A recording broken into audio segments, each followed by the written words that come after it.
Hey guys, welcome to another episode of the World Football Summit podcast. I'm your host, Jaime, CMO at World Football Summit. On this episode, we have a great conversation with Vinayak CEO and co-founder at Magnifi. They essentially help sports teams and broadcasters create content at scale using artificial intelligence. You can check them out at magnifi.ai. Personally, this was a conversation I was very much looking forward to because lately there's so much talk about the risk and the potential that artificial intelligence can have in society. Overall, the conversation with Vinayak was great to understand more about the limits of the technology and how we can work with it to get the most out of it. We are in an era of fragmented attention, and the need to stand out and connect with new fans is just crucial.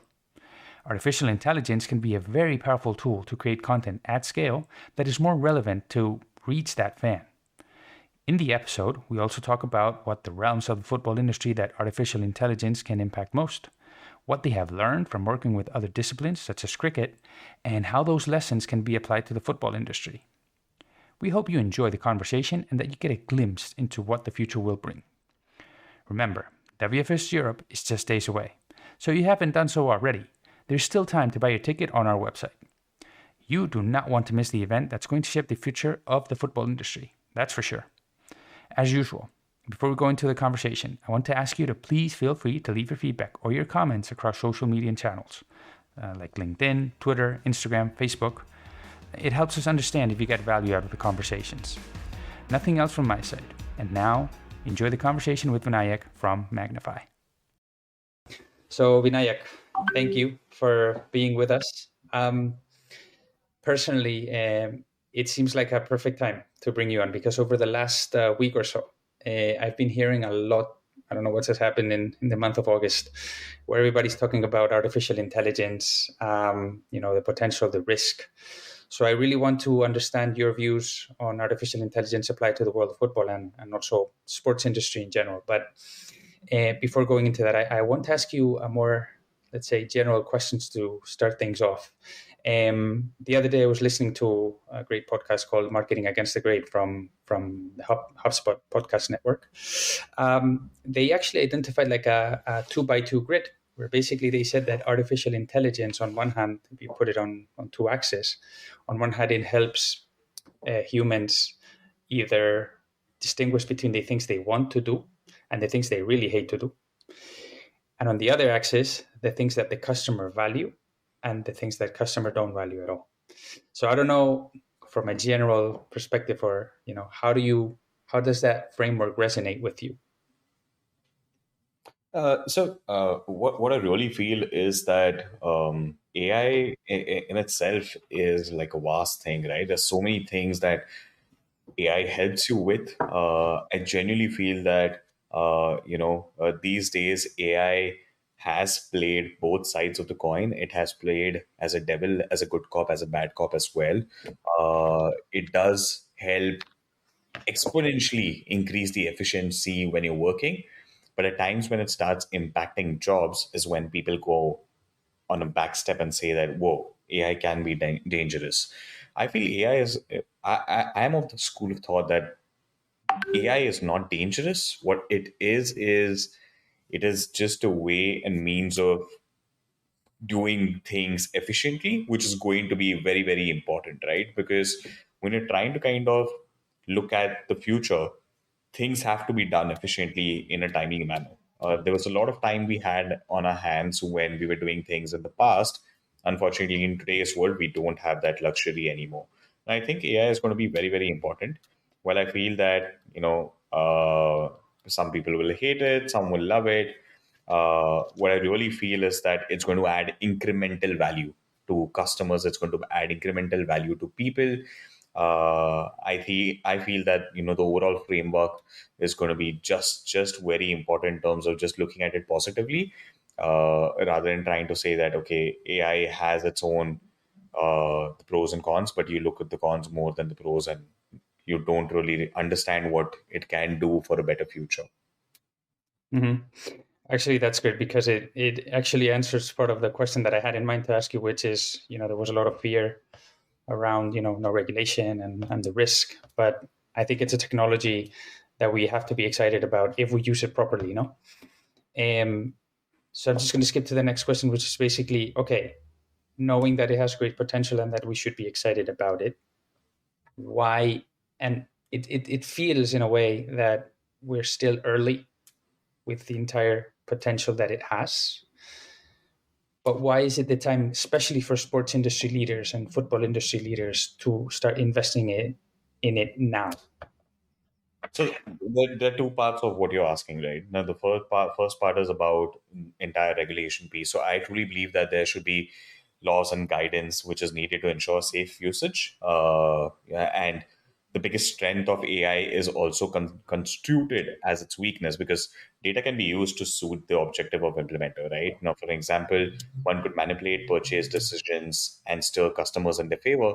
Therefore, it also becomes imperative that we have systems in place to safeguard infringement and personal data and information and monitor the usage of applications. AI is definitely the future of tech, right? AI supports and modernizes human efforts. It does not supplement or supplant a person's creative ability to eliminate their thoughtful decision making, right? On the other hand, you're asking about, why does it make sense for sports industry leaders to invest now in AI? I do not believe it's early at all, right? Now is the right time, actually. Artificial intelligence in sports market was estimated to be worth roughly around a billion plus in Well, 2021. It's expected to be roughly around 7 odd billion by the time we're at like 2028, right? Applications of AI in sports has opened up a whole new world. Look at the amount of better performance for management for sports person, teams, better viewership, fan experience, right? And the new ways of how we're experiencing these live events now. Fan engagement has been at its best and it's going to continue growing from here on. There's going to be more avenues and revenues for the sports entity.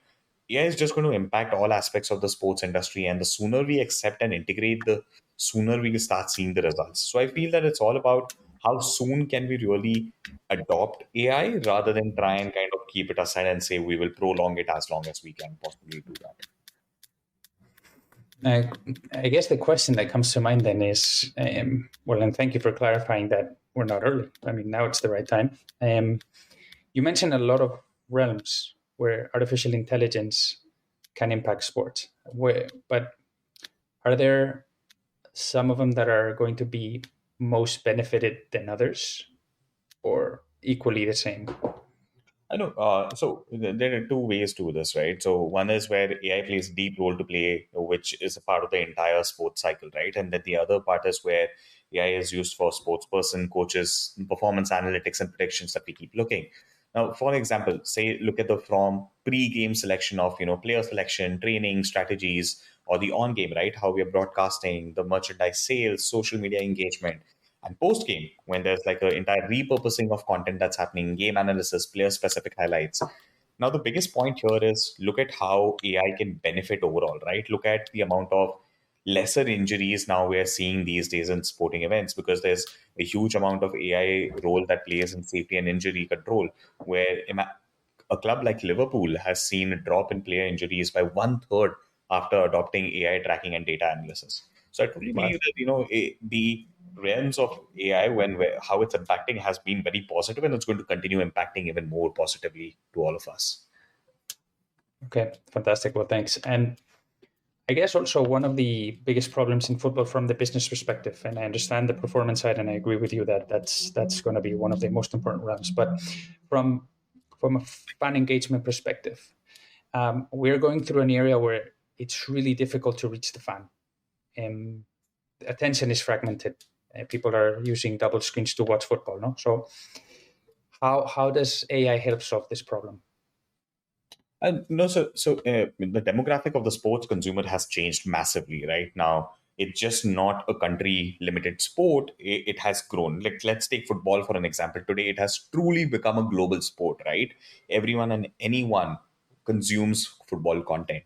Now, the industry needs to keep up with this change, and right now, it is not keeping up with this change. Right, sports needs to follow the viewership and not the other way around. The viewership can't be following sports. So the newer games have to adopt newer technologies to keep up with what the viewers demand. Studies have shown that average attention span globally has dropped to 8 seconds. Mobile first is the approach that everyone is going for. we need to go to the platform and devise the viewer preferences with the content format they prefer, right? What that means is creating personalized content, engaging content in gamification format, having the content that they want to see it, and short format to match the demand on content on go has become the new piece of it, right? I feel that this is how AI will help solve problem by kind of adapting to rapid changes of the consumer behavior and viewership trends and making content more accessible, easy, and I would say in different formats for users to consume in different ways that they want to. Mm-hmm. And I guess along the lines that you were mentioning, no, that right now, I mean, 8 seconds, that's pretty much nothing, no? I guess to me, and please feel free to correct me because I'm no expert on the topic whatsoever, no, but I feel that there's two ways to tackle that problem of attention, which is first, you said personalized content. So the more relevant it is to the user, the better. But also it's a matter of scale. We need to create more touch points with that fan that wants to engage or that wants to watch the football content. No, so um, do you agree with that? That scale and personalization are the biggest, let's say, aspects where artificial intelligence helps. Absolutely. I feel it is one of the benefits that, there is a lot more at stake here. Content monetization, new revenue streams, sports entities are sitting on a gold mine of archival content, right? They need to find meaningful ways to leverage these archives. The other opportunity is player specific content with monetization options here. So I truly feel that, kind of in the space we are, I would definitely agree that the main benefits AI provides in today's realm of video content is not only personalization and scale, but much more beyond that. It also adds to how different avenues of older content could be repurposed and used, and even newer revenue streams. Definitely. And then that's actually where I was going to take the next point of the conversation, which is, okay, once you have that content at scale and personalized, you need to distribute it across all platforms, right? To ensure you reach more fans, no? So it seems, I guess, or I have the perception that almost everybody knows that. Our football teams know that. But what's holding them back? Why are they not doing this if they know that's the solution? No, so let's take a quick example right now. For an example, everyone knows why they have to do this. Why they have not been able to do this today is because they have constraints at their end, right? Look at a simple statistica that we have found that around 57.5 million viewers in the US watch live digital sports content at least once a month. Moreover, there's going to be a figure that is going to increase to 90 million by 2025. So I'm talking about Wow. 86% of this business is video and is going to be video as a marketing tool for conversion and growth. I recently read a report in New York Times which said that over the last 2 years, internet consumption has gone over 70%, and just streaming alone is contributing to 12% of the traffic. The global video market is expected to be at 224 billion by 2028. That's the last I read, right? Now, when you look Mhm. at these numbers, these are massive numbers. Uh, the teams that you're talking about are going to start now kind of adapting to the newer changes, or start going to kind of holding ground to kind of doing these things. They're going to start adapting to new technology, but adapting to new technology takes time. There is a resistance to change, right? Given current demands, and the challenge is to create content that can be resized while tracking key players and keeping ball within the frame is another challenge people are trying to solve for. This needs to be produced at scale with speed, right? And the accuracy and the challenge when doing this manually is huge. And that's why applying tech helps overcome these challenges. And teams have started to now understand and adapt to these changes as well very aggressively. So you're going to see a lot of the adaptation happen over the next couple of years, but it's going to happen in a staggered manner. You won't see overnight overhaul happening in the entire industry. Mhm. Definitely. Um, yeah. So I guess I'm also thinking that sometimes all these problems we are talking about football here, no? But I feel that there's a lot of the lessons from other sports that can be actually applied to football, and it's actually a good, opportunity to learn from other sports. And from what I understand and what I saw on your website, you've worked around the sport of cricket. Yep. So I wanted to review that example with you. I wanted to understand what was the problem because from what I understand, you helped an OTT platform focused on cricket solve um, a problem related to the content they were creating. So I wanted to find first what was the problem that they were facing. So 40%, 41% of the viewers just in India watch T20 alone, right? That's the 20 over match. Hmm. They watch it on their smartphones. And almost 70% of them consistently rely on their phones for match updates, social media interactions, commentary, etc.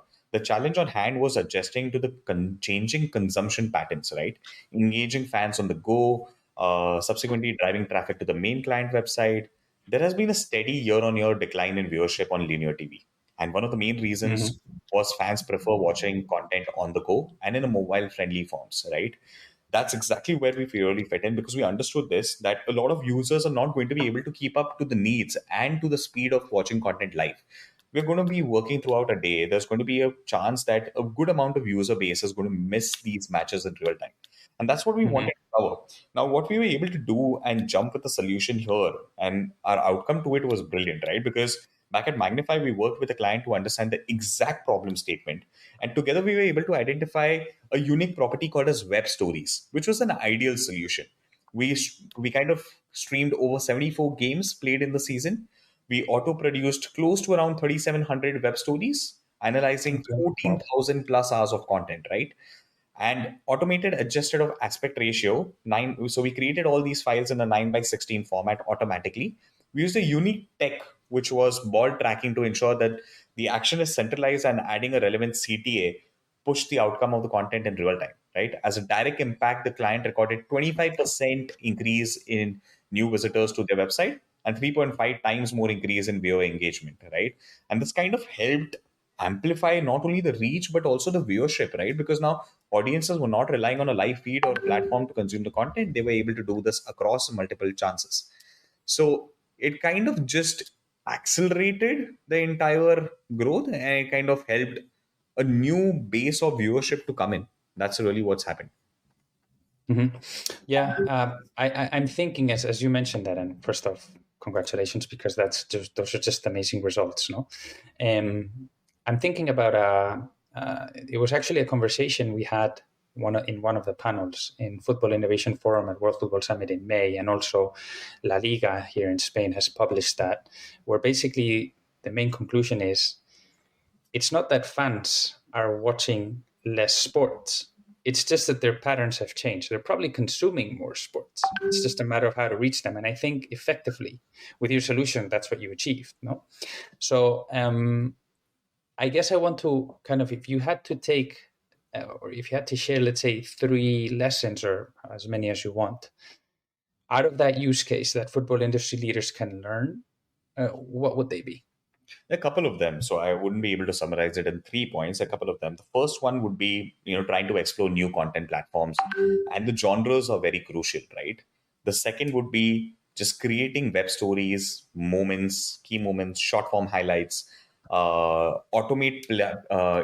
automated manner for the platforms, like we produce, right? In real time, are solutions that can be applied in football or say for an example do ball tracking technology which will help overcome challenges such as accounting for changing camera angles, movement, and for varying speed and unpredictability or trajectory of players and the ball alike, right? Oftentimes, the ball may be hidden behind a player, or they may be a similar irrelevant objects lying outside the field, but within the scope of the camera lens. These challenges can be solved with AI models trained exclusively for football. I believe the fourth point here is going to be fan engagement. While delivering on multiple platforms at speed and scale is what every sport needs. And the last thing I think is going to be how the challenges applied to football in the right technology would help engage its audience and create the right content, right? Just understanding the right format of the content, not pushing the content in a forced manner, but letting it be more seamless into what they really want today to watch. Mm, yeah, and I guess this kind of brings me back to something that you were mentioning at the beginning of the conversation, no? Which is, so for example, if I look at it from the lens of marketing, no, I know that artificial intelligence and let's say human knowledge, they can work together. For example, if I'm thinking about a campaign brief at the end of the day, yes, you can automate the execution of a campaign, but you need, let's say, that human element to kind of give the brief and give the input around the objectives, the mission. That's something that, you know, ideally humans need to do to define where the campaign needs to go. Um, how what happens when we take that into football or into sports in general? How can both human and the technology work together to actually get the most out of whatever action we do? Sure. So, talking about the traditional editing cycle, it requires a lot of considerable effort, right? But with AI, rights holders can automate this entire manual task. They can revolutionize the expensive and time-consuming processes, right?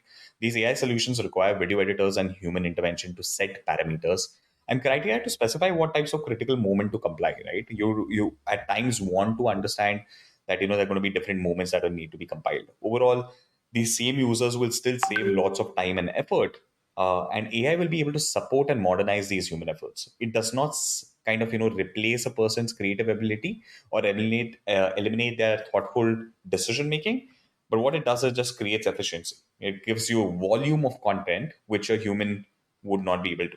So I feel that AI and human can work together very well here, because the human will be the ones that will be able to kind of put more understanding of an emotional aspect into the content, and AI will be able to kind of understand and learn from it and get you better quality of content over a period of time. So it's going to be very, very important how these things kind of really span out over a period of time.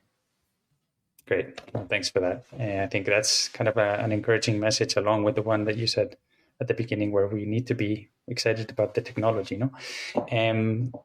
Vinayak, this has been great so far, and I appreciate all the answers that you're giving. I don't know if there's anything that you feel you want to cover other than what we've discussed today, which was, for me, enlightening. If not, I guess we're good to go. We're good to go. And there you have him, Vinayak Srivastav, CEO and co-founder at Magnifi. I hope you enjoyed the conversation and learned more about the future of AI in football and broadcasting. Once again, feel free to reach out across social media and let us know your feedback.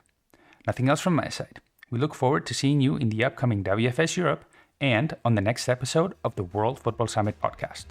Until next time, and have a great rest of your day.